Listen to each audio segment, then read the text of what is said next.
Hello বাবা, বলো। হালকু এই মাসে 20 লাখ টাকা পাঠিয়ে দিস, বাড়িতে এখনো অনেক কাজ বাকি আছে, আর তোর ভাই বলতেছে তাকে একটা বাইক কিনে দিতে। ঠিক আছে। পরিবারের কাছে কি আমি শুধু একটা টাকার মেশিন? কেমন আছি, কি করতেছি, কবে বাড়ি যাব কিছুই জিজ্ঞেস করে না। শুধু টাকাই প্রয়োজন, তারা প্রবাসীদের দুঃখ কেউ বুঝে না রে। তোর ভাইয়ের বিয়ে ঠিক হয়ে গেছে, 30 লাখ টাকা পাঠিয়ে দিস। আর তোর বিয়েতে আসার দরকার নাই, আমরা লোকেদের বলবো কাজের জন্য আসতে পারিসনি।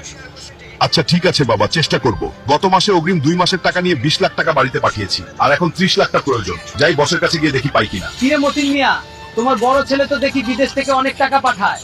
আরে না ভাই, এই বাড়ি জমি জমা সব আমার ছোট ছেলে তার ব্যবসা দিয়ে করেছে। হালকু তো 2 বছর ধরে বিদেশে, এখন একটা টাকাও পাঠালো না।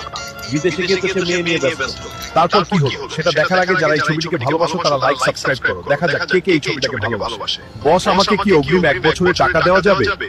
বাড়িতে খুবই টাকার প্রয়োজন। আগে যা, বুর্জ খলিফার মাথায় উঠে আয়নাটা ঠিক করে দিয়ে আয়। আচ্ছা ঠিক আছে বস।